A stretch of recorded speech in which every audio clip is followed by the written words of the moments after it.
여러분 지난 금요일에 2026년 북중미 월드컵이 시작되었습니다. 그래서 우리나라 축구팀이 체코와 경기에서 2대1로 이겼습니다. 그래서 다들 기뻐하신 것 같습니다. 즐거운 주말 보내셨을 텐데요.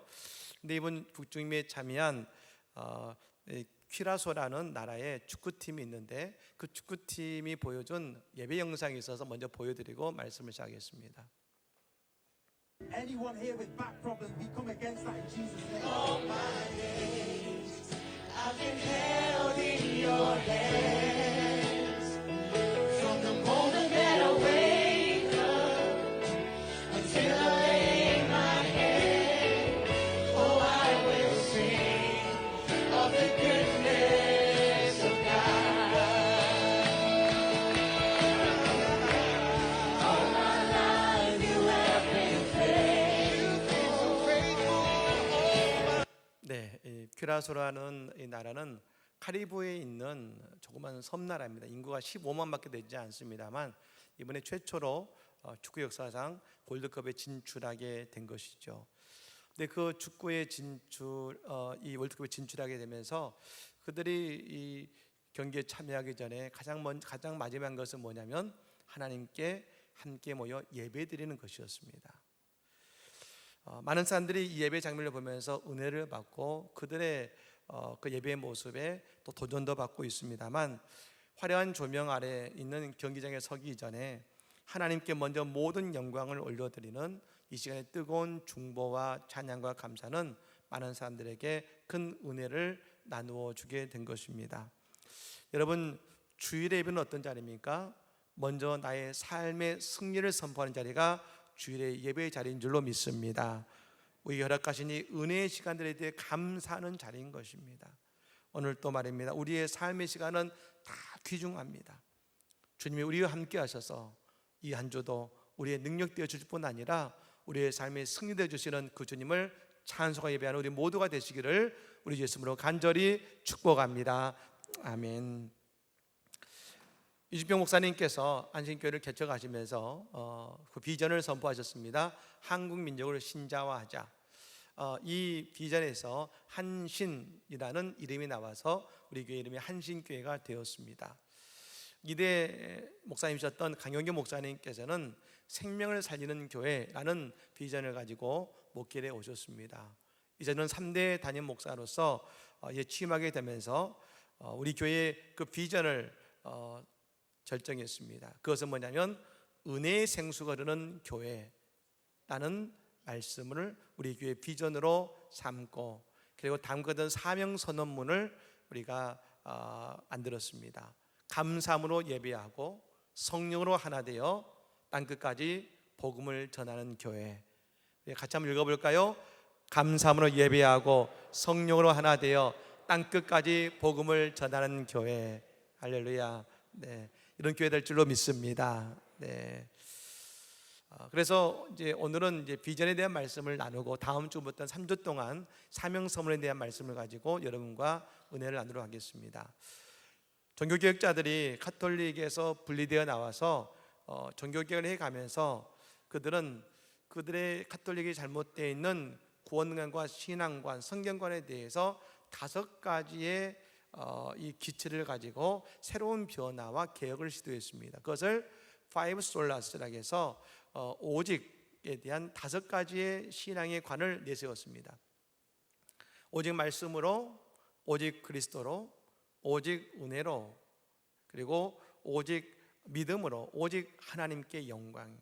이 5가지의 중요한 오직의 기치를 가지고 종교개혁을 했습니다만 그 가운데 오직 은혜로라고 하는 이 그들의 이 기치는 결국 이 카톨릭 교회의 잘못된 구원관을 뒤집는 중요한 그 이유가 되었습니다. 당시 로마 카톨릭의 잘못된 가르침 중에 한 가지는 이것이었습니다. 선행으로 구원받을 수 있다였습니다. 선행으로 구원받을 수 있다라는 그들의 이 이야기는 면죄부를 가능하게 만들었습니다. 내가 면죄부만 사도 나는 구원받을 수 있다. 교회를 위해 선한 일하면 구원받을 수 있다라고 하는 그 면죄부를 합리화시켰던 이론이 바로 이 선으로 구원을 받는다는 것이었습니다.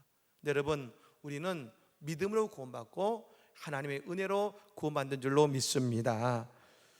우리가 은혜 받을 때 우리의 삶이 선행의 열매가 맺혀지는 것이죠. 선행이 우리에게 구원을 주는 것이 아닙니다. 왜 그렇습니까?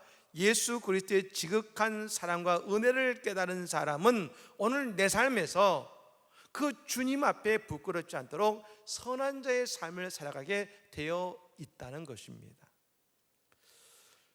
오늘 우리의 신앙생활도 마찬가지입니다. 은혜 없이 우리가 어떤 일을 한다는 것은 참으로 어려운 일이죠. 서구 기독교에 있는 목회자들에게 하는 어떤 욕 같은 그런 말이 있습니다. 그 말이 뭐냐면 성령 받지 말고 목회랍니다. 성령 받지 말고 일하라는 것입니다. 평생 목회하면서 성령 받지 못하고 목회하면 여러분 그것이 얼마나 고통스러운 사역이겠습니까? 우리가 여러분 교회에 와서 신앙생활하고 교회 헌신하는데 성령 받지 못하고 하나님의 일에 헌신한다면 우리가 얼마나 그 사역과 일들이 어렵고 힘든 일이 되겠습니까? 제가 전에 목회하던 곳에 새롭게 등록하신 분들이 많았는데요. 근데 그 가운데 이전 교회에서 열심히 사역하시다 오신 분들이 계셨습니다. 정말 그분들 말씀 들어보면 그 교회에서 1인 7역 8역을 하셨던 분들이셨습니다. 우리가 아는 것처럼 교회를 옮기는 건 정말 어려운 일입니다.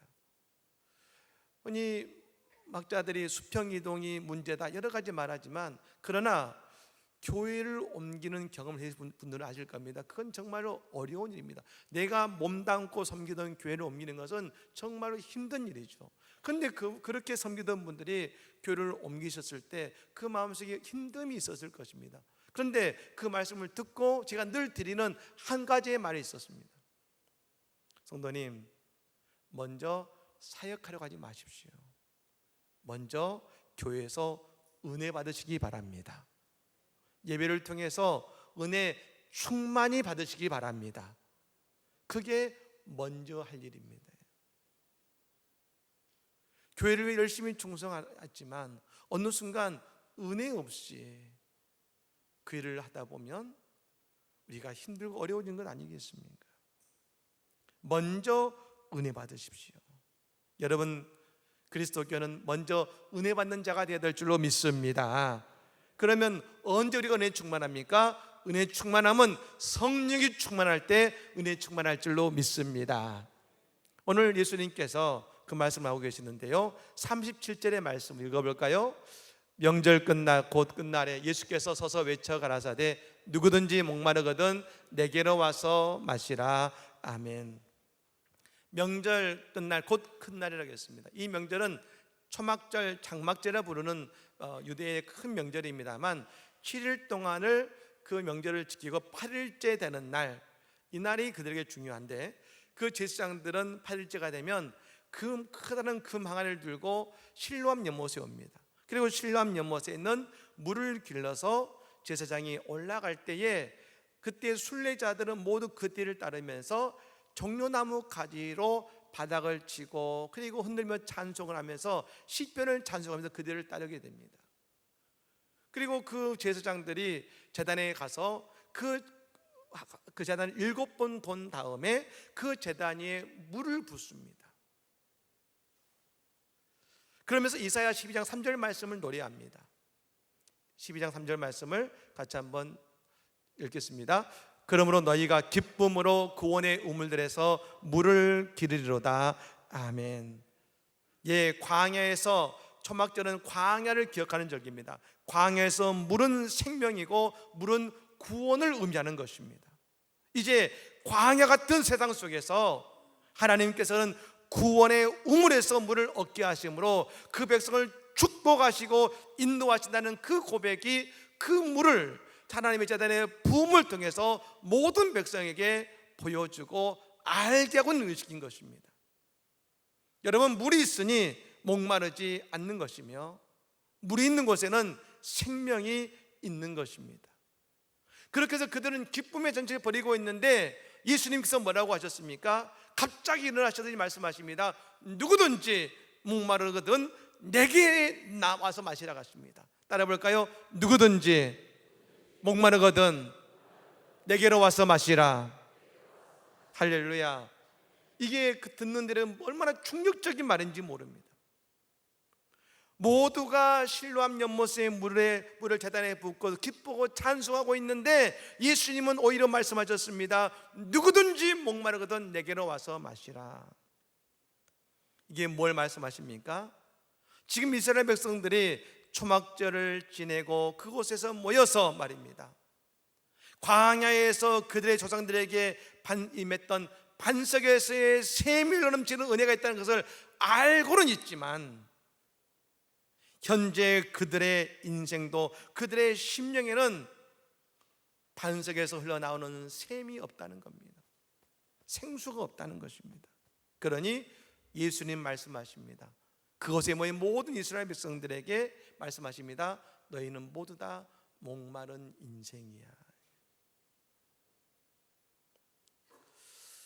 지금 이 시대도 여러분 그와 같다는 생각이 듭니다. 지금은 물질 문명이 극에 달하고 AI가 이제 모든 것을 다 주관하고 있고 이제는 로봇이 나온다는 말이 나올 정도의 그런 시대를 우리는 살아가고 있습니다. 여러분, 이런 시대에 있어서 말입니다, 어쩌면 우리는 점점 더 영적인 것을 찾고 있는지 모릅니다.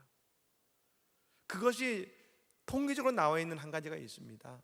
그것은 뭐냐면 2015년에 우리나라의 무속인의 수가 20만 명이었습니다.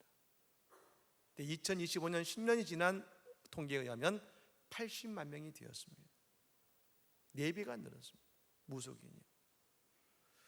우리나라에 있는 모든 목회자 교파를 지원해서 모든 목회자들 모두 합해도 8만 명이 안 됩니다. 목회자의 10배의 무속인이 지금 우리나라에서 활동하고 있습니다. 왜 생겼습니까? 사람들이 찾으니까요. 지금 사람들은 영적으로 목마르고 있다는 것입니다. 그런데 사람들은 잘못된 우물에서 물을 마시고 괴로워하고 있습니다. 바닷물을 마시면 시원할 것 같아서 그 물을 마시지만 다시금 그 더 목말라지는 인생을 지금 이 땅의 사람들은 살고 있다는 것입니다. 그러니 이 시대에 그 어느 때보다도 영적인 은혜가 필요한 시대를 우리가 맞고 있다는 것입니다. 그리고 이 시대를 감당할 영적으로 충만한 생수는 오직 하나님의 교회, 오직 예수 그리스도만이 우리에게 주실 줄로 믿습니다. 영적인 생수는 오직 예수만 우리에게 줄 수 있는 것입니다. 그러므로 오늘 예수님이 이 하시는 말씀을 통하여 우리는 어떻게 인생의 목마름을 해결할 수 있는가를 우리는 말씀을 통해 깨닫고자 하는 것입니다. 두 가지로 말씀드리고 싶은데요, 첫 번째는 이것입니다. 목마름이 축복임을 알아야 된다는 것입니다. 다시 한번 본문 37절 말씀을 읽어보겠습니다. 명절 끝날 곧 끝날에 예수께서 서서 외쳐 가라사대 누구든지 목마르거든 내게로 와서 마시라. 아멘. 누구든지 목마르거든 내게로 와서 마시라. 이 사람은요, 목마름을 아는 것에서부터 인생의 변화가 시작됩니다. 지금 예수님 시대의 이스라엘 백성들의 가장 큰 문제는 뭐였냐면 자신들이 목마른지를 모른다는 겁니다. 목마름을 모른다는 것이죠. 방금 초막절 말씀을 보았습니다만 초막절 핵심은 뭡니까? 광야 생활을 버텼던 그 조상들에게 그들과 같이 지금 우리들에게는, 그때 이스라엘 백성들에게는 하나님의 은혜의 생수가 필요하다는 것을 초막절은 이야기하고 있습니다. 왜요? 지금 이 시대는 목마름의 시대니 하나님의 영혼의 생수가 필요하다는 것을 말하고 있는데 말입니다, 그들은 자신들이 목마른 걸 모르고 있다는 것입니다. 이 세상은 광야이기 때문에 오직 하나님 앞으로 하나님을 찾는 간절함으로 나아오라는 것입니다. 여러분, 하나님의 은혜 없이 세상이라는 광야를 살아갈 때에 우리는 목이 말라야 정상입니다. 목이 마르니 그 목마름을 해결하고자 몸부림치게 되는 것이고 주님 앞으로 나오게 되는 것인데 지금 이스라엘 백성들은 종교적 행위만 있지 그곳에는 그 누구도 목마름에 대한 간절함이 보이지 않는다는 것입니다. 그러니 예수님 말씀하십니다. 누구든지 목마르거든, 누구든지 자신의 목마름을 깨닫는 자는 주님 앞에 나와서 주님을 통해 마시라고 말씀하고 있는 것입니다. 그러니 목마름을 아는 것이 은혜인 것입니다.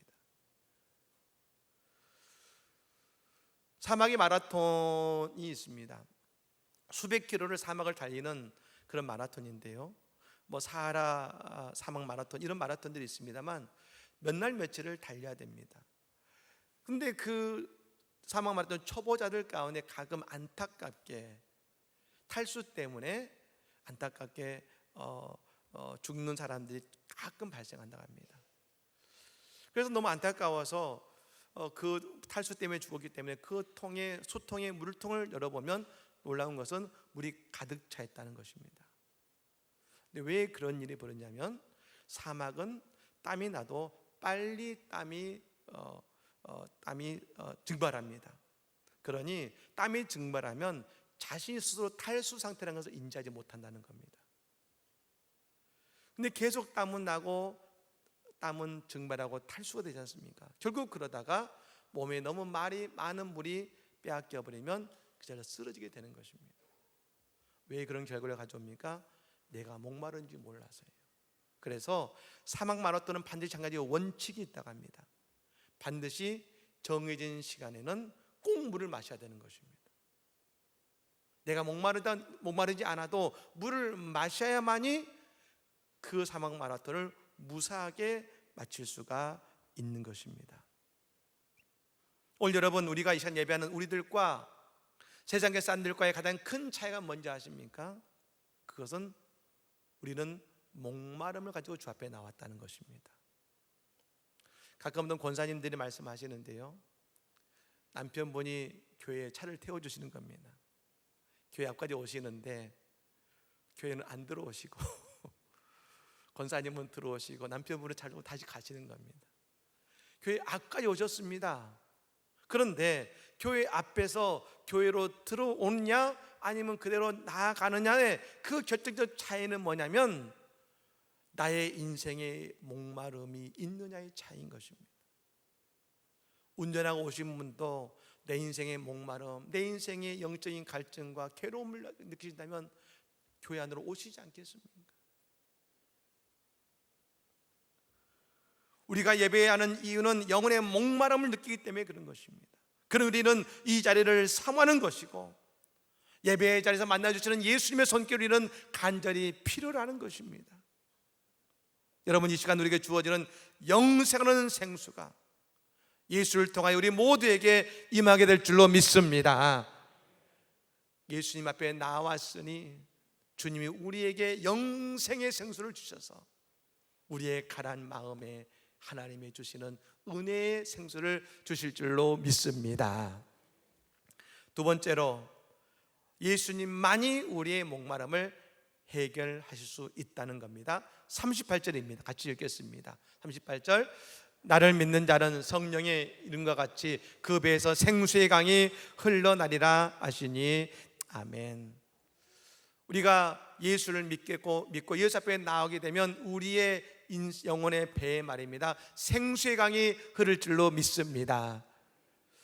근데 사탄은 우리에게 뭘 말하냐면, 늘 우리에게 뭘 말하냐면 다른 것으로 우리의 영적인 목마름을 해결하라고 말합니다. 세상의 물질, 명예, 다른 것들로 우리의 목마름을 채우라고 말합니다. 그러면 채워질 거야 라고 말하지만 우리는 압니다, 그것이 우리에게 영원한 목마름을 해결하는 것이 안 된다는 겁니다. 아우구스티누스는 이런 얘기를 했습니다. 인간의 내면에 하나님으로만 채울 수 있는 빈 공간이 있다. 인간의 내면에는 하나님으로만 채울 수 있는 빈 공간이 있습니다. 이것은 오직 예수 그리스도로만 채워질 수 있는 것입니다. 예수님께서 사마리아의 한 마을에 가셨을 때 그 우물가에 앉아 계셨습니다. 근데 한 그 여인이 그 앞에 와서 우물을 깃는데 예수님 말씀하십니다. 내게 물을 좀 다오. 그리고 그 여인과의 대화가 시작됩니다. 예수님 물으셨습니다. 네 남편을 내게 데려오라. 근데 여인이 말합니다. 내가 데려올 남편이 없습니다. 여러분, 이 여인은 5명의 남편이 있는 여인이었습니다. 왜요? 자신의 인생의 목마름을 남자를 통해 채우려던 인생이었습니다. 첫 번째 남자를 만나서 결혼해서 살면서 채워지지 않으니 저 남자가 내 목마름을 채워줄 거야. 두 번째 남자를 만나서 결혼해서 살아갔는데 자신의 목마름을 채우지 못하니 세 번째 남자를 선택해서 결국 5번째 남자와 살고 있지만 여전히 그녀에게는 인생의 목마름이 가득했습니다. 그런데 그랬던 그녀가 오늘 예수 그리스도를 만났을 때에 그녀의 목마름이 해결된 줄로 믿습니다. 요한복음 4장 14절의 말씀입니다. 같이 읽습니다. 내가 주는 물을 먹는 자는 영원히 목마르지 아니하리니 나의 주는 물은 그 속에서 영생하도 솟아나는 샘물이 되리라. 아멘. 그녀가 예수를 만나 그 마음속에 영혼의 목마름이 해결되자마자 그녀는 그 마을로 뛰어들어갑니다. 그리고 외치기 시작합니다. 네가 그리스도를 만났다. 여러분, 예수를 만나는 자에게 영생의 생수를 통하여 목마름이 해결될 줄로 믿습니다. 그럼 그 생수는 뭡니까? 예수님 말씀하십니다. 성령인 줄로 믿습니다. 39절 말씀을 읽습니다. 이는 그를 믿는 자의 받을 성령을 가리켜 말씀하신 것이라. 예수께서 아직 영광을 받지 못하신 거로 성령이 아직 저희에게 계시지 아니하시더라. 아멘. 생수의 강이 우리 배에서 흘러넘치는데요, 그 생수는 바로 믿는 자가 받을 성령이시라고 예수님 말씀하고 계십니다. 사랑하는 여러분, 성도는 성령 충만이 될 줄로 믿습니다. 우리가 하나님의 은혜를 깨닫게 되는 때는 언제입니까? 내 안에 성령이 충만할 때에 내 인생의 은혜를 보고 듣고 알고 깨닫게 되는 것입니다. 18세기의 유럽의 예배는 생명력 없는 예배를 드렸습니다. 하나님의 임재를 경험하지 못했습니다. 무미건전 예배를 드렸습니다. 그때에 진젠도르프라고 하는 한 소년이 그 마음속에 이런 의문을 갖습니다. 아니, 하나님은 살아계시다는데 왜 하나님은 나를 만나주시지 않는가? 왜 하나님의 은혜를 나는 체험하지 못하는가? 나는 예배 가운데 하나님의 은혜를 체험하고 싶다. 그때부터 그는 그를 위해 기도하기 시작했습니다.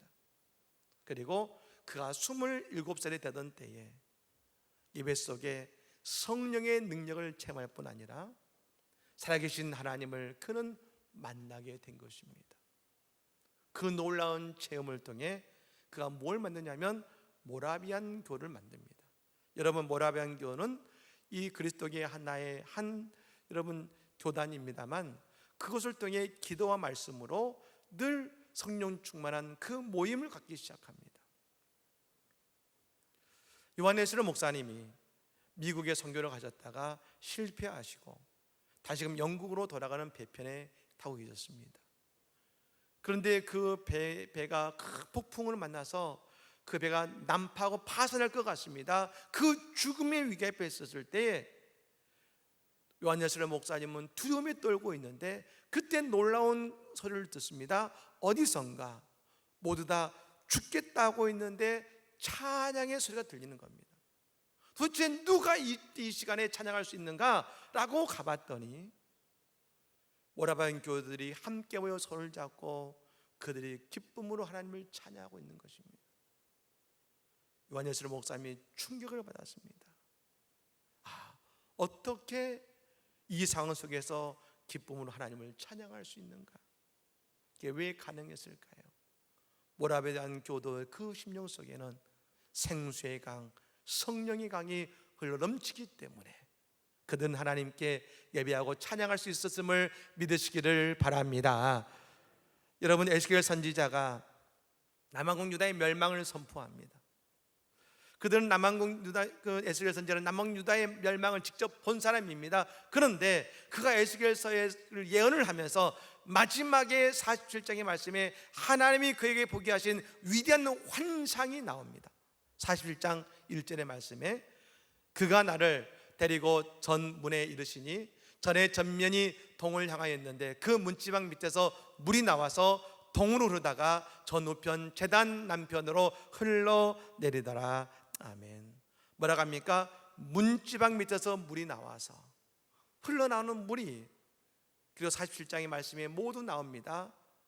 그 성전뿐 아니라 예루살렘뿐 아니라 이스라엘뿐 아니라 온 세계를 말입니다. 성전에서 흘러나오는 그 물이 온 세계를 덮더라는 겁니다. 물이 바다를 덮음 같이 말입니다. 그러자 그 땅에 죽어있는 생명들이 살아나고 하나님의 생명 역사가 그 땅에 일어남을 그분은 환상으로 보게 된 줄로 믿습니다. 여러분, 그 생수강이 무엇이겠습니까? 바로 성령의 충만함인 줄로 믿습니다.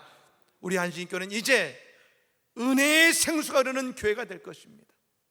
한신교에서 흘러나오는 이 은혜의 생수는 말입니다, 강남과 한국과 전 세계에 흘러넘쳐서 세계를 덮는 하나님의 은혜의 생수가 바로 이 한실재단에서부터 흘러넘칠 줄로 믿습니다. 그것이 성령의 물결이 되어서 말입니다, 방방곡곡 처처마다 하나님의 생명의 생수가, 성령의 물결이 하나님 흘러넘침을 통해서 말입니다, 이제 그 은혜의 역사가 일어나고 가는 곳마다 생명이 살아날 줄로 믿습니다. 이 은혜의 물결은 누구도 막을 수 없을 것입니다. 성령의 물결이 흘러넘쳐서 말입니다, 하나님의 위대한 역사를 우리는 반드시 이루게 될 줄로 믿습니다. 여러분, 성령 충만하시길 바랍니다. 은혜 충만하시길 바랍니다. 더 이상 목마른 인생이 아니라 이제 우리에게 감사, 기쁨, 소망, 은혜 가득한 성령 충만한 우리 모든 성도들의 복된 삶과 우리 한신교회가 되기를 우리 주 예수 이름으로 간절히 축복합니다. 아멘.